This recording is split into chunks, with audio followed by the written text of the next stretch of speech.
ജ്ഞാനികൾ അധികവും മൗനികളായിരിക്കുന്നത് എന്തുകൊണ്ടാണ്? ഇവിടെ ഇപ്പോൾ എന്താ അധികമായിട്ട് സംസാരിക്കാനുള്ളത്? ഒന്നും തന്നെ സംസാരിക്കാനില്ല എന്നുള്ളതാണ് വസ്തുത. അതുകൊണ്ടാണ് മൗനമായിട്ടിരിക്കുന്നത്.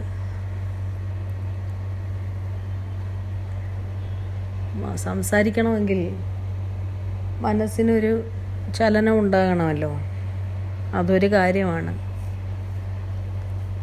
പിന്നെ മറ്റൊരു കാര്യം, ഒരു ജ്ഞാനിയെ സംബന്ധിച്ചിടത്തോളം ഈ പ്രപഞ്ചം ഒരു ഉള്ളി പൊളിച്ചു വച്ചിരിക്കുന്നത് പോലെ ഉള്ളൂ. അതിൻ്റെ ഓരോ അടരുകളും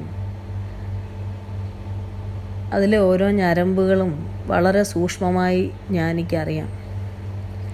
പക്ഷെ ജ്ഞാനി പലപ്പോഴും മൗനിയായിരിക്കുന്നു, അല്ലെങ്കിൽ ഇത്തരം വിഷയങ്ങളെക്കുറിച്ച് സംസാരിക്കുന്നില്ല, മറുപടി തരുന്നില്ല എന്നുള്ളതാണ് പറയുന്നത്.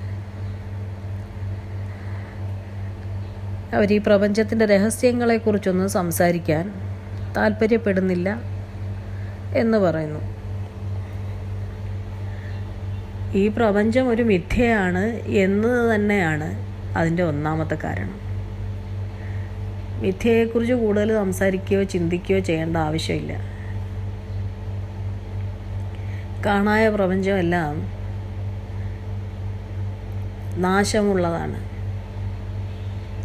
സത്യവസ്തു ഉണ്ട്, എപ്പോഴും ഉള്ള വസ്തു ഉണ്ട് എന്ന് മനസ്സിലാക്കിയത് താൻ തന്നെയായി മാറിയ ജ്ഞാനിയെ സംബന്ധിച്ചിടത്തോളം ഇതിനൊന്നും യാതൊരു പ്രസക്തിയുമില്ല. അതുകൊണ്ട് തന്നെ അതിനെക്കുറിച്ച് ചിന്തിക്കുന്നില്ല, അതിനെക്കുറിച്ച് സംസാരിക്കുന്നുമില്ല. ഇനിയിപ്പോൾ സംസാരിക്കാം എന്ന് വെച്ചാൽ തന്നെ ഓരോ മനുഷ്യൻ്റെയും ബുദ്ധിയും മനസ്സും ചിന്താശേഷിയും ഗ്രാസ്പിംഗ് പവറും ഒക്കെ വളരെ ഒരാളിൽ നിന്നും വ്യത്യസ്തമാണ്. അപ്പോൾ പ്രപഞ്ച സംബന്ധമായ വിഷയങ്ങൾ പറയുമ്പോൾ പലതരം അഭിപ്രായ വ്യത്യാസങ്ങളും തർക്കങ്ങളും ഒക്കെ ഉണ്ടാവും. അങ്ങനെ തർക്കിച്ചും വാഗ്വാദങ്ങളിൽ ഏർപ്പെട്ടും തൻ്റെ സർവശ്രേഷ്ഠമായ ഈ പ്രശാന്തിയിലേക്ക് ഒരു കല്ല് വലിച്ചെറിഞ്ഞ് അതിൽ ഓളങ്ങൾ ഉണ്ടാക്കി അസ്വസ്ഥമാകാൻ ജ്ഞാനി ആഗ്രഹിക്കുന്നില്ല എന്നതും ഒരു കാരണമാണ്. മിണ്ടാതിരിക്കുന്നത് അതുകൊണ്ടുകൂടിയാണ്.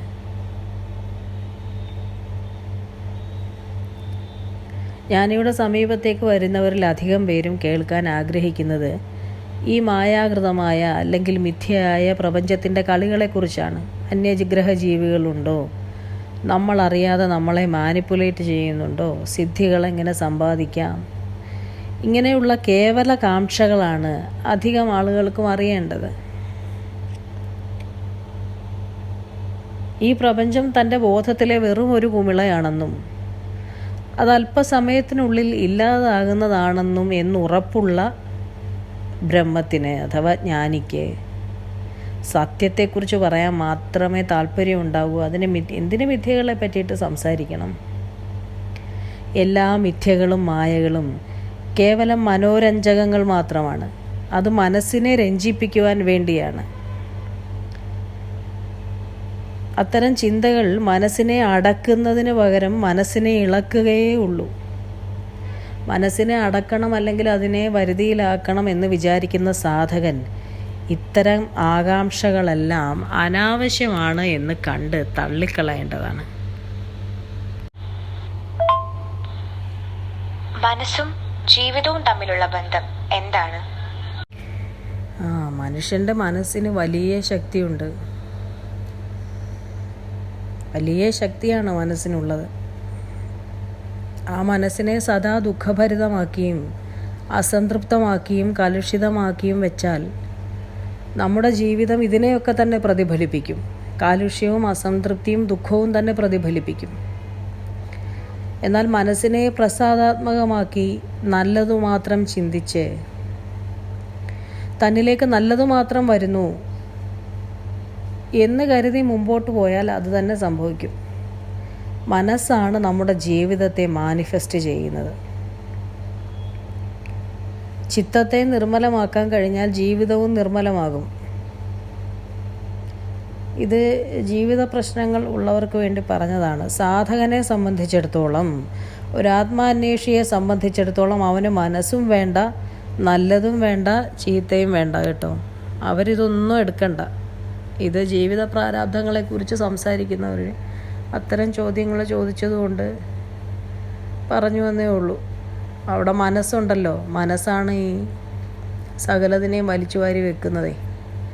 അപ്പം അതിനെ ഏത് ദിശയിലേക്ക് തിരിക്കണമെന്ന് വേണമെങ്കിൽ തീരുമാനിച്ച് നല്ലതിലേക്കൊക്കെ മനഃപൂർവ്വമായി തിരിച്ചു വിട്ടാൽ അത് കുറച്ചുകൂടെ സന്തോഷകരമായൊരു ജീവിതത്തെ ചിലപ്പോൾ മാനിഫെസ്റ്റ് ചെയ്തെന്നിരിക്കും, സമ്മാനിച്ചെന്നിരിക്കും. ആത്മീയ പാതയിലുണ്ടാകുന്ന അനുഭവങ്ങൾ വെറും തോന്നലുകളാണോ? ഒരാത്മാന്വേഷിയെ സംബന്ധിച്ചിടത്തോളം ആത്മീയ അനുഭവങ്ങൾ ഉണ്ടാവാറുണ്ട്. ഒരു ഭക്തനും ദൈവികമായ അനുഭവങ്ങൾ ഉണ്ടാകാറുണ്ട്. ഒരാൾ സദാ ആത്മീയമായ അല്ലെങ്കിൽ ദൈവികമായ ചിന്തയിലും പ്രവൃത്തികളിലുമായിരിക്കുമ്പോൾ അയാളുടെ മനസ്സും ചിന്തയും ബുദ്ധിയും എല്ലാം പൂർണ്ണമായും ഇത്തരം വിഷയങ്ങളിലായിരിക്കും. അയാൾ എത്ര ശ്രദ്ധയോടെ അതിൽ മുഴുകിയിരിക്കുന്നു അതിനെ അയാൾ അവിടെ സൃഷ്ടിച്ചുകൊണ്ടുമിരിക്കും. അപ്പോൾ അത്രയും ആത്മീയവും ദൈവികവുമായ അനുഭവങ്ങൾ അയാൾക്ക് ലഭിക്കും. കാര്യം വളരെ അതിതീവ്രമായി തൻ്റെ മനസ്സിനെ ഇതിലേക്ക് കൊണ്ടുവന്നിരിക്കുകയാണ്. അയാൾ സദാ ചിന്തിക്കുന്നതും പ്രവർത്തിക്കുന്നതും എല്ലാം ആത്മീയവും ദൈവികവുമായ കാര്യങ്ങൾ മാത്രമാണ്. അപ്പോൾ അവിടെ ചില മാനിഫെസ്റ്റേഷൻസ് ഉണ്ടാകും. അയാളുടെ ആഗ്രഹപൂർത്തീകരണം അവിടെ നടക്കും. ചിലപ്പോൾ അത് ഇഷ്ടമൂർത്തിയുടെ ദർശനത്തിൻ്റെ രൂപത്തിലാകാം. ചിലപ്പോൾ താൻ ചിന്തിച്ച കാര്യങ്ങൾ യാഥാർത്ഥ്യമായിക്കൊണ്ടാകാം. ചിലപ്പോൾ ചില സിദ്ധികളൊക്കെ കൈവന്നിട്ടാവാം. ഇതെല്ലാം ആത്മീയവും ദൈവികവുമായ അനുഭവങ്ങളാണ്. അയാളുടെ മനസ്സ് അത്ര ശക്തമായി ഈ കാര്യങ്ങളിൽ മുഴുകിയിരിക്കുന്നത് കൊണ്ട് തന്നെ ഇതെല്ലാം സാധ്യമായിട്ട് വരും. അപ്പോൾ ഒരാൾക്ക് അനുഭവം ഉണ്ടാകുന്നു, ഇയാൾക്ക് മാത്രം എങ്ങനെയാണ് ഇങ്ങനെയുള്ള അനുഭവങ്ങളൊക്കെ ഉണ്ടാകുന്നത്, ഞങ്ങൾക്കാർക്കും ഉണ്ടാകാത്തത് എന്താ എന്ന് ചോദിക്കുന്നതിൽ അർത്ഥമില്ല. നിങ്ങൾ വളരെ അതീവ ശ്രദ്ധയോടെ നിങ്ങളൊരു ജോലിയിൽ ഏർപ്പെടുകയാണെങ്കിൽ ആ ജോലിയിൽ നിങ്ങൾക്കൊരു റിസൾട്ട് വരും. ആ ജോലിയിൽ പല അത്ഭുതങ്ങളും നിങ്ങൾക്ക് സംഭവിക്കുന്നതായി കാണാം. ഒരു ധനിക ഒരാൾ എനിക്ക് ധാരാളം ധനം ഉണ്ടാകണമെന്ന് ആഗ്രഹിച്ച് അതിനെ ലക്ഷ്യം വെച്ച് നിരന്തരമായി പ്രവർത്തിച്ചാൽ അയാൾക്ക് ധനം ഉണ്ടായി വരും. അല്ലെങ്കിൽ ഒരാൾക്ക് തനിക്ക് ഒരു വലിയ രാഷ്ട്ര നേതാവാകണം എന്ന് കരുതി അതേ മനസ്സോടുകൂടി ഒരേ ലക്ഷ്യം വെച്ച് അതിനു വേണ്ടി തന്നെ സദാ പ്രവർത്തിച്ച് അത് തന്നെ ചിന്തിച്ചു കൊണ്ടിരുന്നാൽ അയാൾ ഒരു ദിവസം അതിലേക്ക് എത്തും. എന്ന് പറയും പോലെ തന്നെ ആത്മീയവും ദൈവീകവുമായ കാര്യങ്ങളിൽ മാത്രം പൂർണ്ണമായും മനസ്സും ശരീരവും അർപ്പിച്ച് നിരന്തരം അതിൽ തന്നെ മുഴുകിയിരിക്കുന്നവർക്ക് അതുമായി ബന്ധപ്പെട്ട അനുഭവങ്ങൾ ഉണ്ടാകും. എന്നാൽ ഈ അനുഭവങ്ങളെല്ലാം ഈ മായയിലാണ് സംഭവിക്കുന്നത് എന്നത് മറന്നു പോകരുത്. അനുഭവങ്ങളിൽ തട്ടി വീഴരുത്. ഈ അനുഭവങ്ങളെല്ലാം തൻ്റെ മുന്നോട്ടുള്ള യാത്രയ്ക്കൊരു ഊർജമാക്കണം. ദ്വൈതാനുഭവങ്ങളെ കടന്ന് അദ്വൈത നിലയിലേക്കുള്ള യാത്രയ്ക്ക് ഊർജമാക്കണം. അനുഭവങ്ങളെല്ലാം മായാകൃതമാണ് എന്നത് മറന്നു പോകരുത് എന്നാണ് പറഞ്ഞത്. അപ്പോൾ ഈ അനുഭവങ്ങൾ നമുക്ക് തരുന്നത്, പ്രകൃതി തരുന്നത്, അല്ലെങ്കിൽ നാം തന്നെ പ്രകൃതിയിൽ സൃഷ്ടിക്കുന്നത് നമ്മെ തന്നെ മോട്ടിവേറ്റ് ചെയ്യാൻ വേണ്ടിയാണ്. നമ്മുടെ പ്രവൃത്തികൾ ഫ്യൂട്ടൈലായില്ല, അത് വെറുതെ അല്ല.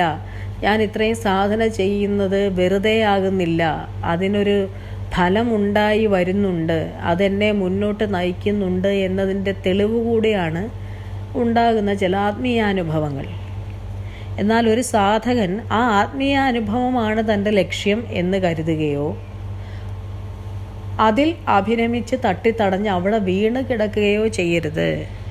അതിൽ നിന്നും ഒരു ഊർജം ഉൾക്കൊണ്ട് മുന്നോട്ട് നീങ്ങണം.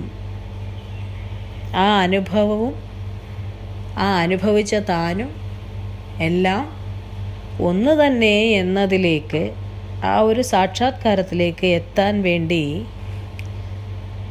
നമുക്ക് തരുന്ന ചില പ്രചോദനങ്ങളാണ്, നമ്മളെ മുന്നോട്ട് നയിക്കുന്ന ചില അടയാളങ്ങൾ കൂടിയാണ് ഈ അനുഭവങ്ങളെന്ന് നാം മനസ്സിലാക്കിക്കൊള്ളുക.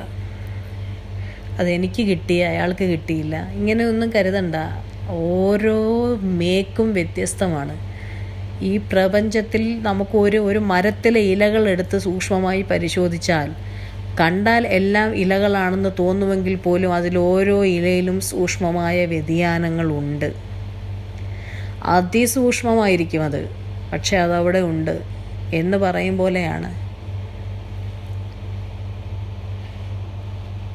അപ്പോൾ നമ്മൾ ആരുമായിട്ട് ഒരു കമ്പാരിസൺ നടക്കണ്ട. എനിക്ക് അനുഭവങ്ങൾ ഉണ്ടാവുന്നില്ല, അനുഭവങ്ങളൊന്നും ഉണ്ടായില്ലെങ്കിൽ സാരമില്ല, ഒന്നും കുഴപ്പമില്ല. അനുഭവങ്ങൾ ഉണ്ടായി എന്നുള്ളവരെ നിങ്ങൾ നിന്ദിക്കുകയും ചെയ്യരുത്. അതുകൊണ്ട് അത് അവരുടെ ആ ഒരു ഈഗർനെസ്സാണ്, അല്ലെങ്കിൽ അവരെത്രത്തോളം തീവ്രമായിട്ട് അവരിതിൽ പോകുന്നു എന്നുള്ളത് കൊണ്ടും കൂടെയാണ്. അത് അനുഗ്രഹങ്ങളുടെ ഭാഗമാണ്. ഈ പ്രപഞ്ചം മുഴുവൻ വിശാലമായി അനുഗ്രഹിക്കപ്പെട്ട് കിടക്കുന്ന ഒരിടമാണ്. ചിലരതിനെ സ്വീകരിക്കുന്നു, ചിലർ സ്വീകരിക്കുന്നില്ല എന്ന് മാത്രം.